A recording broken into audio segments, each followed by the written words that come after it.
The popular image of Russian President Vladimir Putin is a corrupt dictator who exploits an oil-dependent economy with his corrupt oligarch friends. Few consider the Russian economic model a coherent model at all, much less an effective one.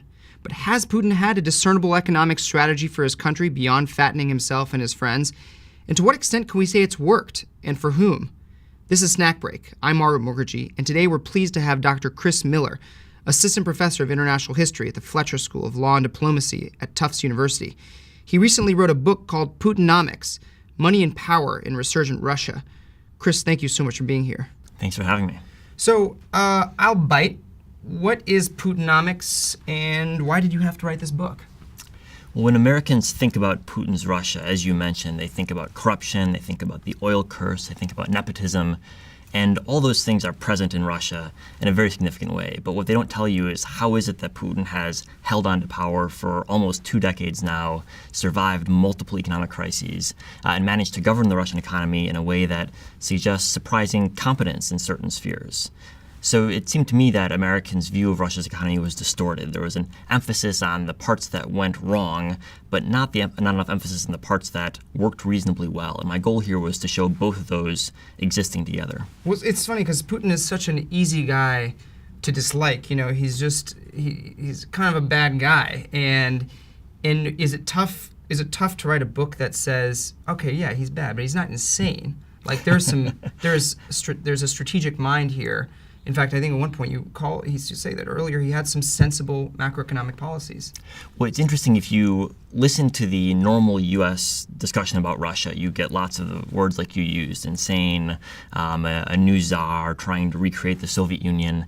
If, by contrast, you read the reports that the IMF or the World Bank write about Russia's economy, you'll find a very different story, a story of a country that is implementing very sensible macroeconomic policies, that's got the right mix of policies designed to keep the budget balanced, to deal with its international debt. And so the challenge for Americans, I think, is to put both these stories next to each other, to understand both that a country can be very corrupt, but at the same time it can have an economic strategy that suits its leadership reasonably well. So how does he prevent, if you don't have a lot of economic growth, how is he able to prevent the society from rising up or wanting to change leadership? How is he able to do that?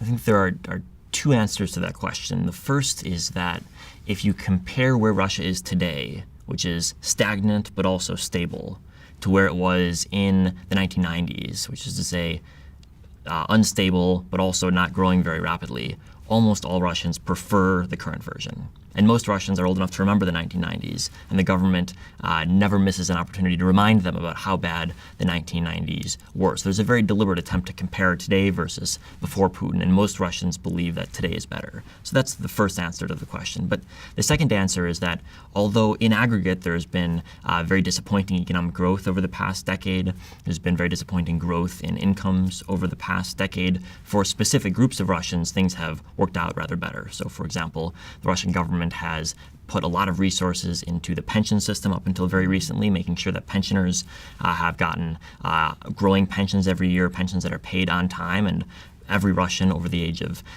60 for men, 55 for women gets a state pension. For most Russians, it makes up the majority of their post-retirement income. And so Putin's been very deliberate in making sure this group, which is politically immensely powerful, gets what they need. So certain groups have done quite well under Putin, even though the aggregate has been much less impressive. So you've seen this as an effective, that he has deployed an effective macroeconomic strategy, or at least he did, certainly in after the 1998 financial crisis and the 2008 financial crisis. What exactly was he able to do, and why was he able to do it over Yeltsin? That's something I still wasn't clear on, because many of the same problems, they both faced corrupt oligarchs who had stolen from the state. They both faced people who weren't paying taxes. Why was Putin able to do it, but Yeltsin was not? Well, although I titled the book Putinomics, in fact, it's a story not just about Putin, but the entire Russian elite.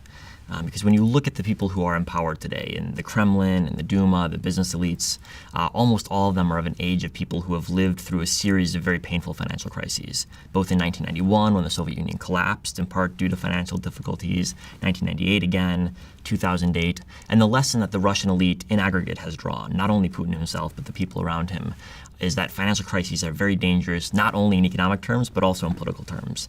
And so if you're someone with power in Russia and your goal is to retain that power, avoiding financial crisis is very high on your list. And so some of the dilemmas that Yeltsin faced in the early 1990s of tax collection, with forcing oligarchs to follow the rules that he wrote, were problems that were less important or less challenging in the 2000s because more and more people had learned in the Russian elite that financial crises are so dangerous to their own hold on power. Do you think of Yeltsin's experience as that he had no choice? He was constrained by the fact that even no matter what he did to try and reform the economy, he was doomed to failure?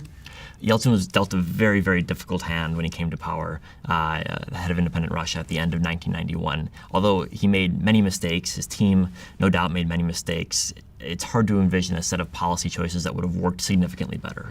Yeah. And what are the trade-offs that Putin had to make? Because to me, if you are trying to rein in oligarchs, you're hurting your support. It's not quite the same sort of democratic risk in terms of people, but you don't want to anger those sorts of folks. They also hold significant amounts of power. In some ways, I think the calculation with the oligarchs is slightly different. It's more of an economic calculus. So there's a benefit towards putting political pressure on the oligarchs, which is that you can get them to follow your rules. But the cost of doing so is that you also decrease their willingness to invest money in Russia. So if you're an oligarch who's facing a decision, should I keep my money in Russia or in Switzerland or London or France? Oligarchs know that they can make a fair amount of money in Russia under the right political circumstances, but that is always at the whim of the government. And so certain oligarchs, to their surprise, have gotten on the wrong side of Putin at various times, and they've lost their businesses or even ended up in jail. And so the result of that, from an economic perspective, is lower business investment in Russia, and as a result, lower growth. Do they have as much power as people think they do? The oligarchs, probably not.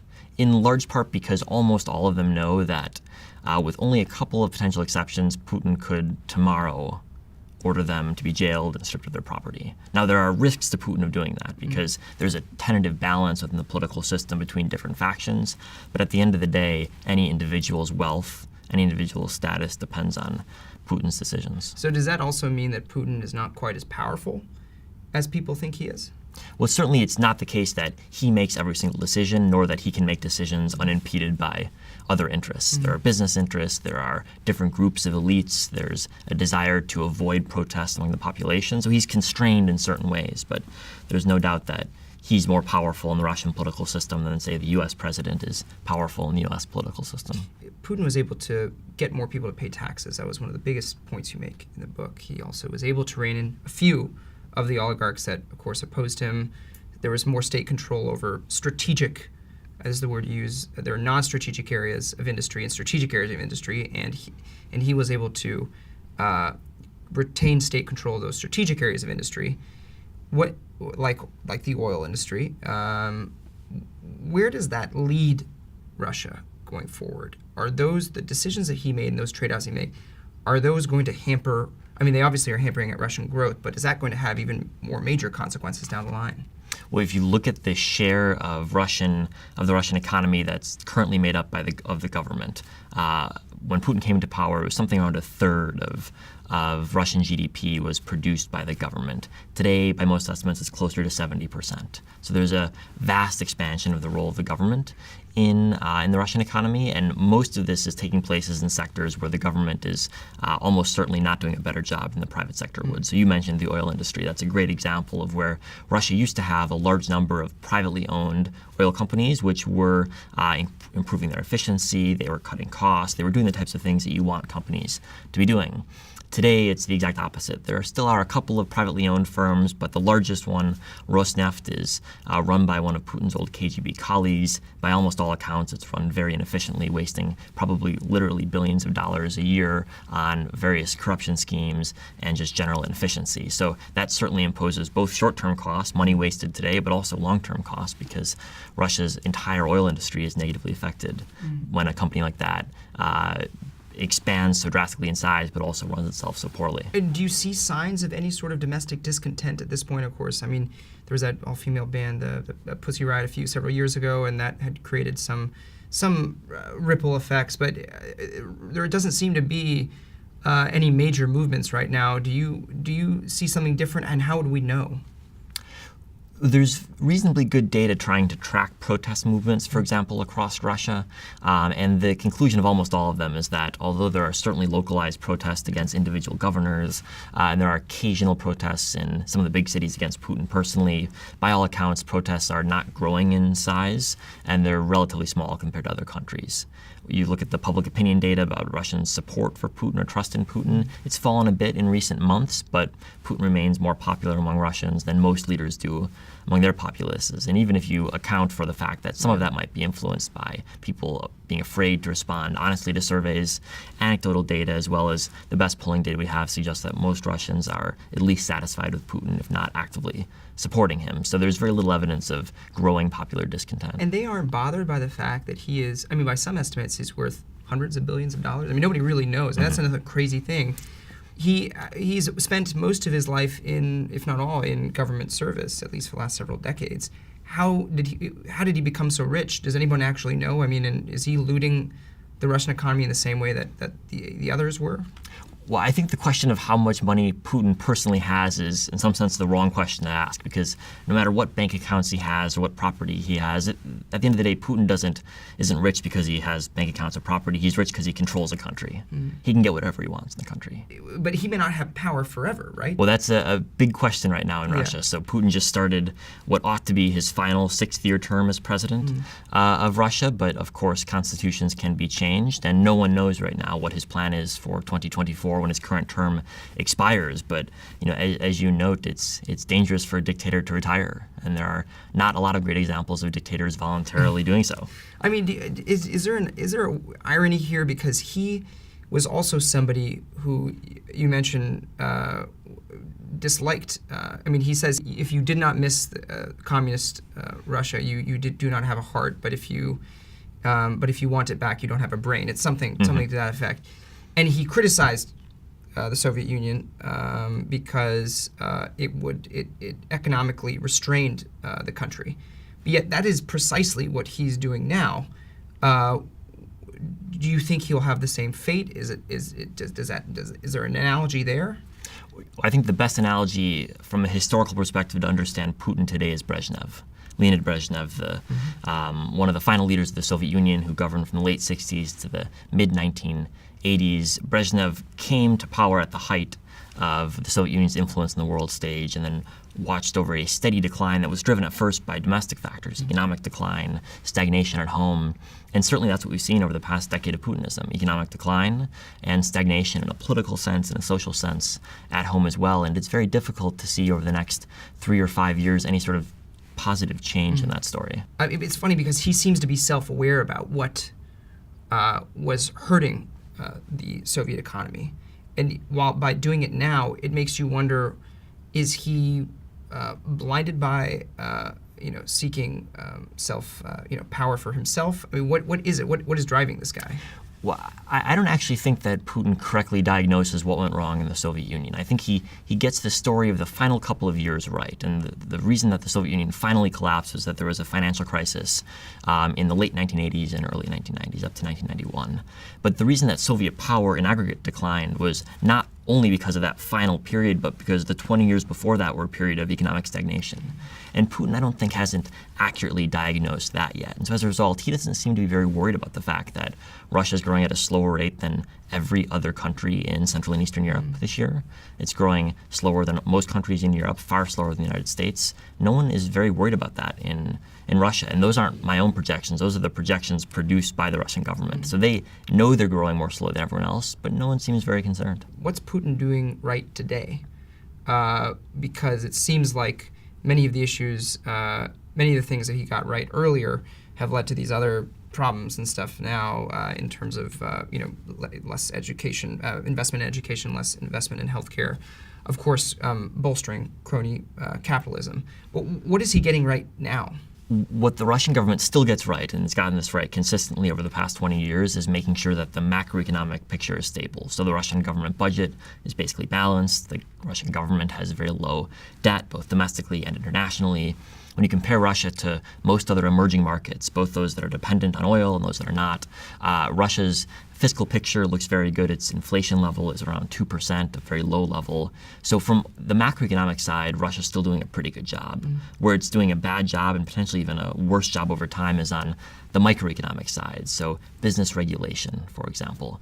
If you're a business that wants to get a permit to open up a new factory, it's often the case in many regions you need to bribe the local fire inspector and the food inspector and all sorts of different officials to get your factory opened. And there's been maybe a little bit of progress in certain areas on the microeconomic regulatory side, but not much. And so as a result, Russian business people know that it's better off to take their money abroad where they can invest in a secure, stable location rather than investing in Russia, where the returns can be high, but the risks are also extraordinarily high. How do you change that kind of a culture? I mean, of course, this culture did precede Putin, though he doesn't seem to have done anything to affect it in a positive way. But how does one, or can one make that? Does that have to happen over a long period of time?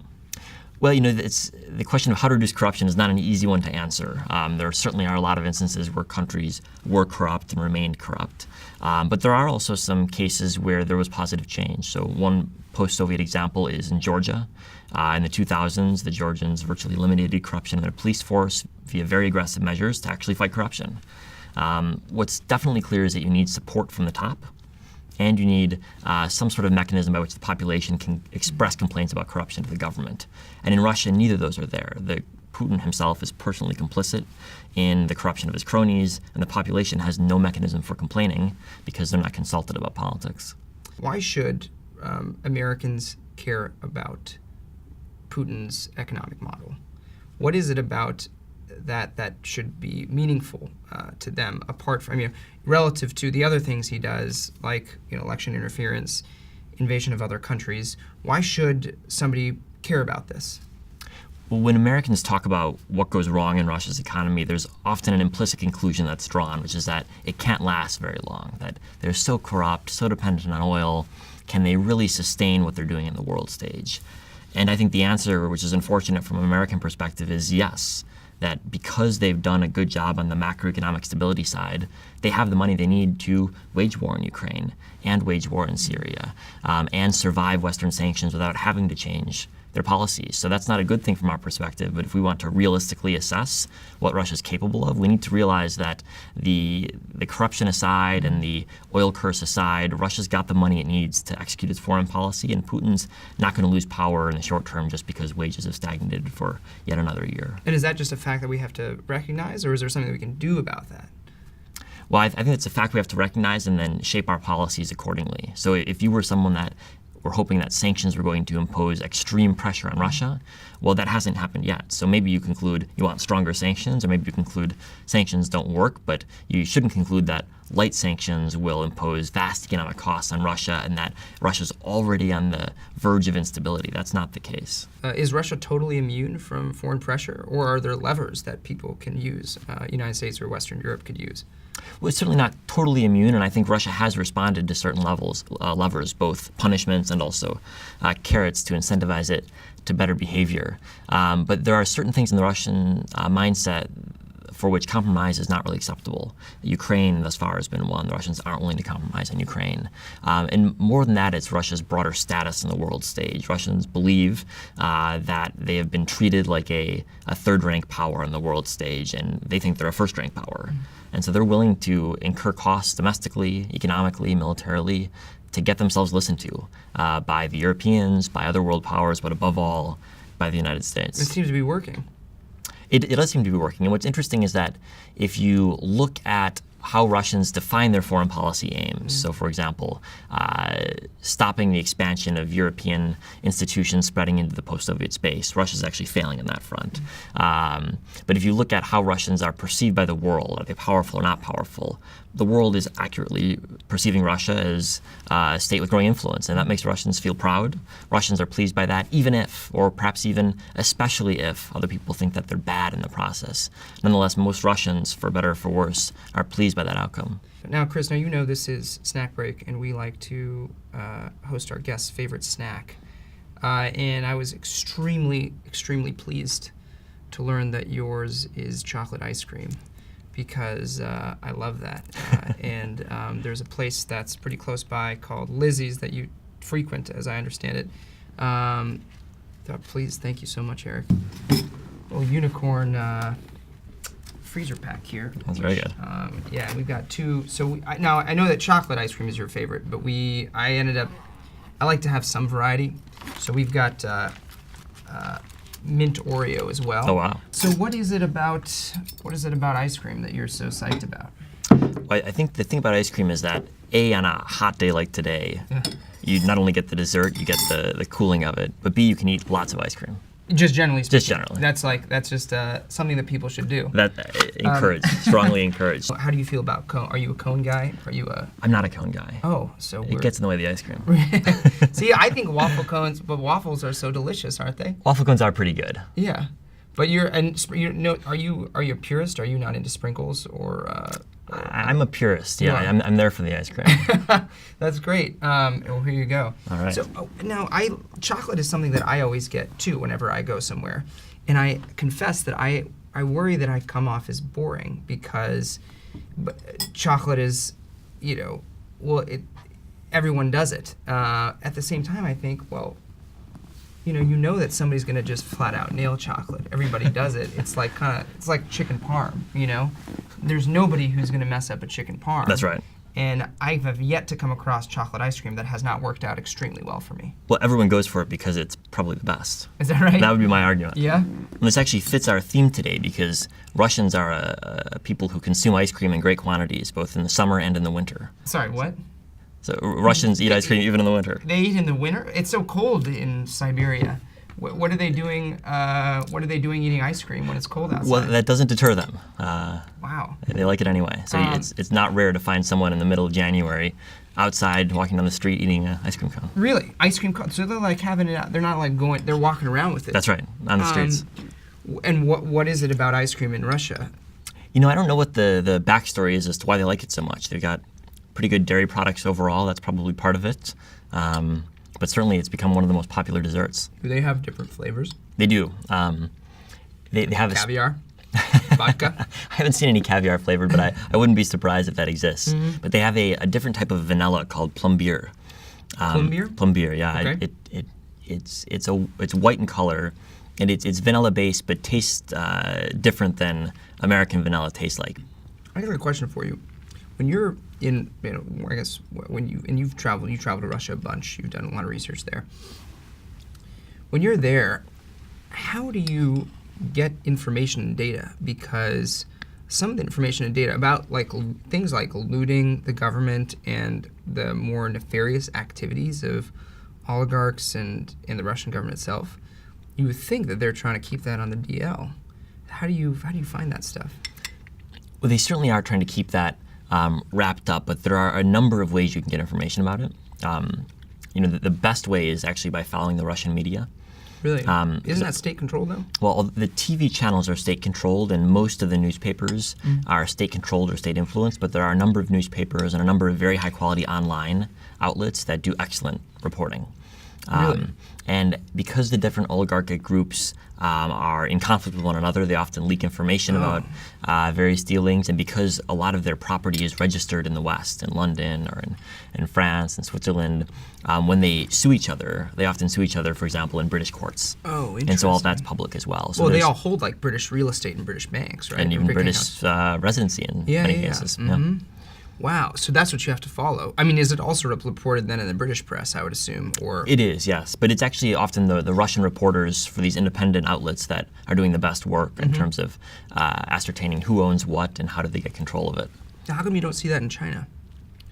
Well, I'm less of an expert in Chinese media, but I think just the openness of the Russian media space, because there's not a great wall Chinese style that's censoring the internet, and there is still a elite news media that is reasonably high quality. Yeah. Some of the information does make it out. Now, does this bother regular Russians because if they seem to be supportive of Putin, generally speaking, Though sometimes I wonder about those opinion polls. Are those credible of the Russian people, of ordinary Russians? Well, you're talking about the polls that show that 80% of Russians support the president? Not to mention election returns and things. I mean, there's all these accusations and allegations as rigged elections and things like that. So how do you really take that stuff seriously? Well, on the elections, we certainly know that there are certain provinces where the election data is definitely rigged. So, for example, in Chechnya, it's often the case that Putin wins 99% of the vote on 99% turnout, right? So that's not very credible. Yeah. But in places like Moscow and St. Petersburg and in many provinces, there's actually reasonably good apparatuses for monitoring where civil society groups will be in polling stations. And so there we have more confidence that the election results, the actual counting of votes, is more credible. Not perfect, and it varies based on which election you're looking at. Now, of course, the context in which elections are happening is not credible. There's the media is entirely on the side of the president. Opposition candidates aren't allowed to run. So that's where the real problems are in the electoral system. Before you even get to that point in the first place. Exactly. So I guess my question was, do people not like the oligarchs? And how do they separate them from Putin? I don't quite understand that. Well, this has been one of Putin's great successes as a political strategist, Yeah. has been to convince people that for whatever reason he is separate from the oligarchs, when in fact today, much more so even than the 1990s, the richest people in Russia are often his friends. So for example, his judo buddies are billionaires. Really? People he was judo sparring partners with in the 1990s. Not because they're so good at judo, I assume. It's their business acumen, is what they say. But no, it's because they have contracts to sell, for example, pipeline equipment to Gazprom. Yeah. And so when Gazprom buys pipeline equipment from one of Putin's judo buddies, they don't pay a market price. And this is just a successful media strategy? I mean, what is it? I think there are two things. One is that unless you follow opposition or independent media, which only a couple percentage points of the Russian population follows, you don't really hear about this on a daily basis. So in theory, you know that there's corruption in Russia, but in reality, you're not getting the day-to-day updates as to how Putin's various friends are getting rich. So you know what happens, but you don't hear about it. But the second thing is there's a lot of Russians who believe that Russia's always been corrupt. It inevitably will be corrupt. The opposition's also corrupt. And so The fatalism. Putin might be corrupt, but he's no less corrupt than anyone else. And it's working well right now, so why rock the boat? Oh, well, thank you so much for joining us today, Chris. It's really exciting, and it's a really interesting book. This is Snack Break. I'm Aroop Mukharji, and today we had Dr. Chris Miller, Assistant Professor of International History at the Fletcher School of Law and Diplomacy at Tufts University. Thank you so much again. Thank you. All right.